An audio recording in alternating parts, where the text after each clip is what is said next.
The gravel crunching under heavy tires was the only warning Lena got, cutting through the silence of the acres she had fought to keep for the last 5 years. It was midnight, the air dry and still, carrying the scent of cured hay and cooling earth. Lena didn't hesitate.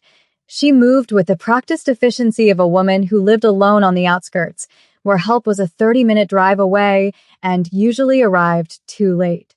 She pulled the bolt-action rifle from the rack by the back door, checking the chamber in one fluid motion before stepping out onto the porch.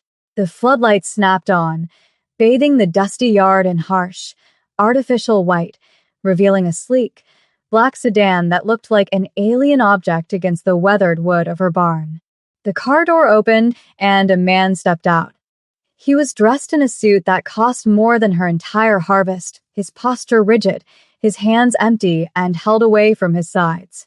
He was Korean, sharp-featured, and terrifyingly calm given the barrel currently pointed at his chest. He didn't flinch at the sight of the weapon. Instead, he looked at her with an intensity that made the hair on her arms stand up. "I am not here to rob you," the man said, his voice a low baritone that carried easily across the yard. Lena tightened her grip on the rifle, stepping down the first stair, her finger resting on the trigger guard. "Then you're lost," she called back, her voice steady. "Turn around," he shook his head slowly, taking a step forward. "I am not lost. I am in need of a transaction," Lena laughed, a sharp, humorless sound. "I sell soybeans and corn. Not whatever you're looking for." The man stopped near the gate of the white picket fence, his eyes scanning her face, assessing her not as a threat, but as a solution. "I need a wife," he said. The words hung in the dry night air, absurd and heavy. "Today." Right now, Lena stared at him, waiting for the punchline, but his face remained a mask of stoic desperation. "My inheritance. My position. It requires a marriage certificate by sunrise. I can pay you enough to save this land." He gestured vaguely to the peeling paint of the farmhouse, having clearly done his homework. Lena lowered the rifle an inch. He knew about the debts. "You want a paper marriage," she said.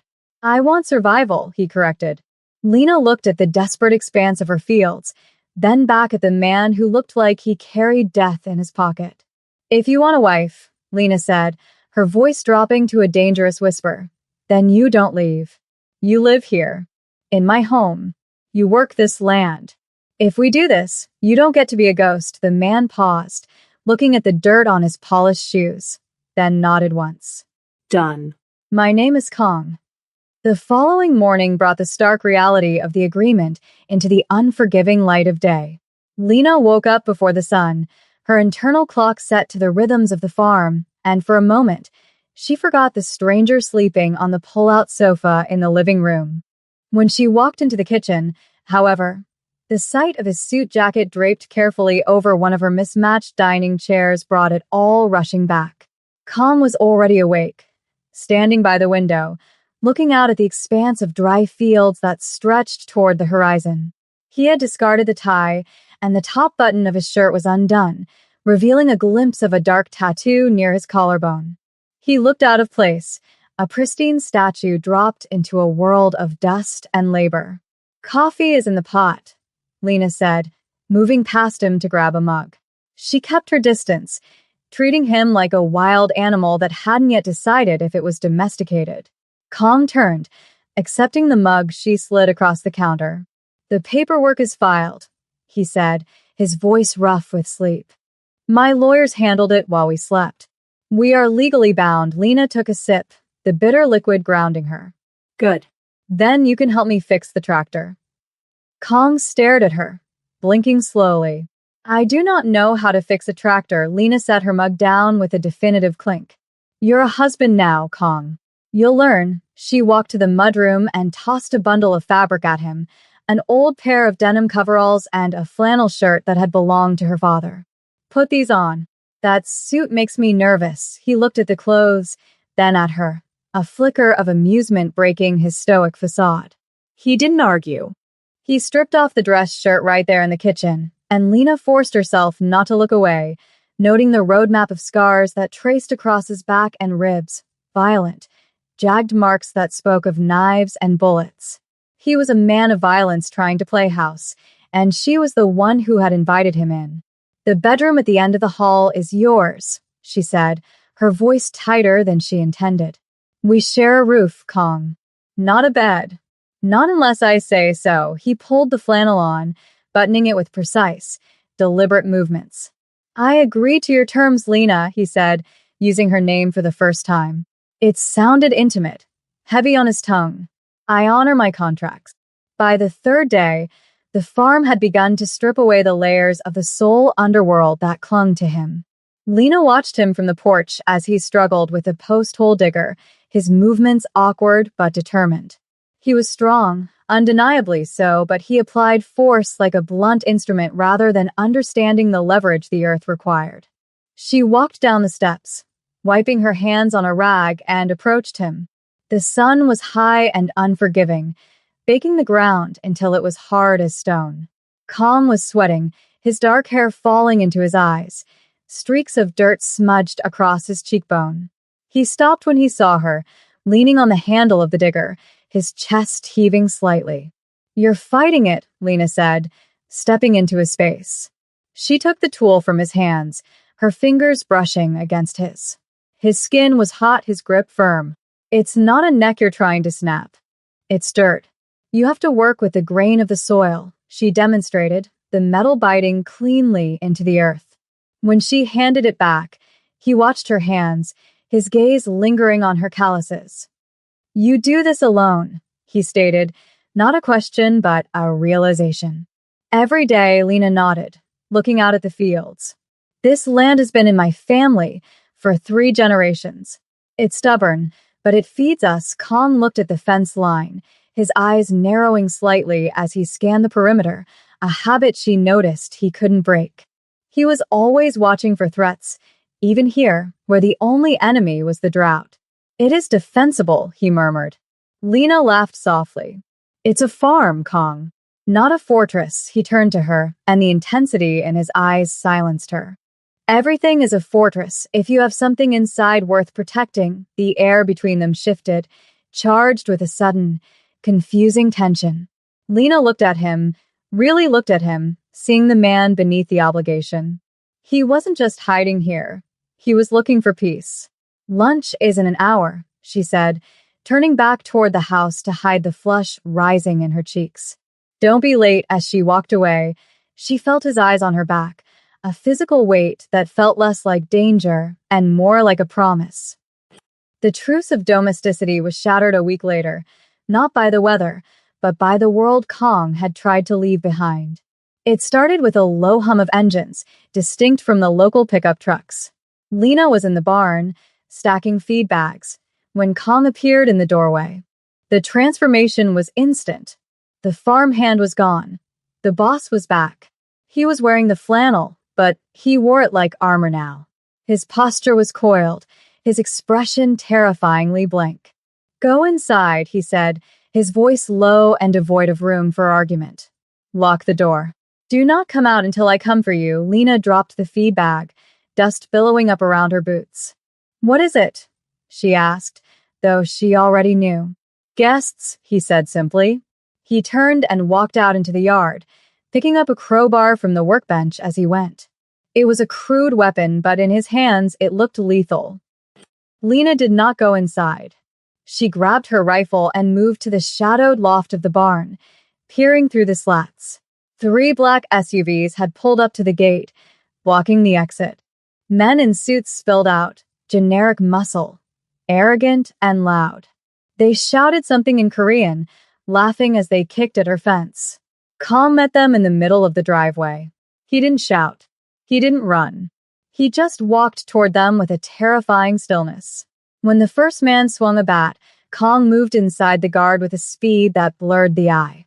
There was a sickening crunch, and the man fell. The violence was efficient, brutal, and silent. Lena watched, heart hammering against her ribs, as her husband dismantled 6 men in under 2 minutes.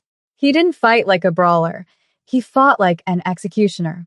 When the last man scrambled back into the car and the SUVs peeled away, kicking up clouds of dust, Kong stood alone in the driveway.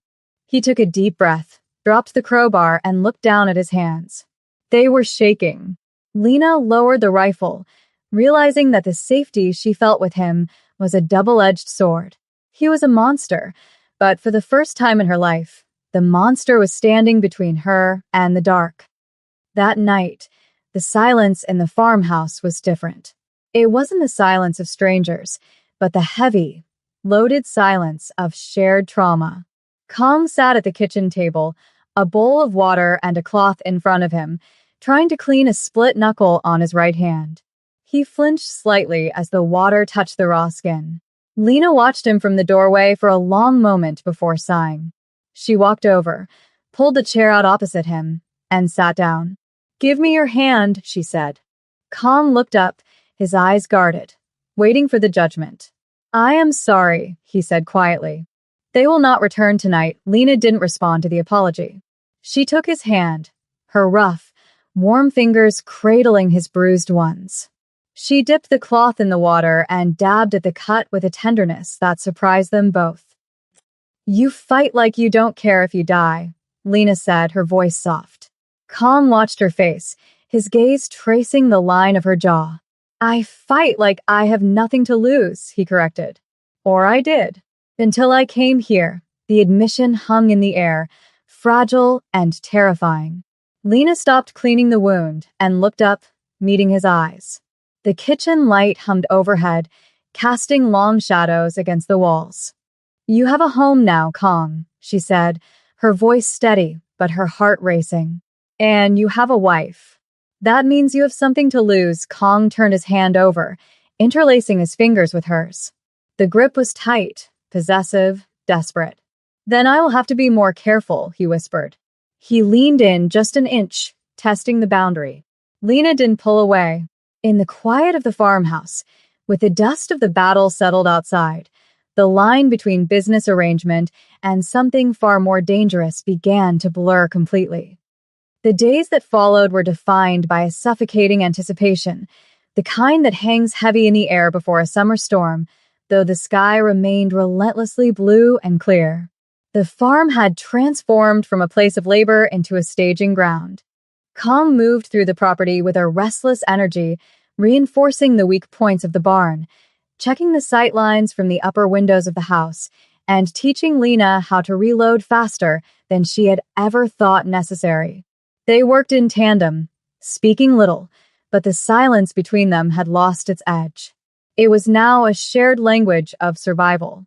Lena watched him from the kitchen island as he dismantled a pistol on her grandmother's lace tablecloth, his movements precise and almost hypnotic. He looked up, catching her stare, and didn't look away. The bruises on his knuckles were fading into yellow and purple echoes of violence, a stark contrast to the domestic setting. "You are staring," he noted, his voice low. Lena didn't flush this time. She held his gaze. "I'm memorizing," she replied, the honesty of it surprising her. "If they come back and things go wrong, I want to remember who I was fighting beside." Kong stopped his work, the metal slide of the gun resting in his palm. He stood up slowly and walked around the table, stopping just inches from her. The smell of gun oil and expensive cologne, now mixed with the scent of the fields, filled her senses. "You should not be fighting at all," he murmured, reaching out to tuck a stray curl behind her ear. His touch was electric, a spark in the dry air. "I should have sent you away." "You couldn't make me leave this land if you tried," Lena whispered, leaning slightly into his hand. The contact was grounding, a tether in the spinning world of threats and contracts. "And now I won't leave you." Kang's expression crumbled, just for a second, revealing a depth of longing that terrified her. He was a man starved for something real, and he had found it in the middle of a dust bowl with a woman holding a rifle. "Lena," he said, her name sounding like a prayer. He leaned in, his forehead resting against hers, closing his eyes. "I have spent my life taking things. Territory, money, power. But this," he took a breath, shaky and raw. "I do not know how to keep this safe without destroying it." Lena brought her hands up to cup his face, feeling the roughness of his jaw. "We don't hide," she said fiercely. We stand. That's what farmers do. That's what husbands do. The word hung there, stripping away the pretense of the paper arrangement. He opened his eyes, dark and searching, and for the first time, he didn't look like a boss or a killer. He looked like a man in love. The sun dipped below the horizon on the seventh day, bleeding red and orange across the sky, like a warning flag. The darkness that followed was absolute, the moon obscured by a high haze of dust kicked up by the wind. They were sitting on the porch, a bottle of whiskey between them, when the phone inside the house rang. It was a jarring, shrill sound that cut through the chirping of the crickets. Kong didn't move to answer it. He knew who it was. He knew what it meant. It begins, he said softly. He stood up, the wooden floorboards creaking under his weight, and pulled Lena up with him. He didn't let go of her hand. Instead, he pulled her flush against his chest, his arms wrapping around her waist with a desperate intensity. The kiss wasn't gentle.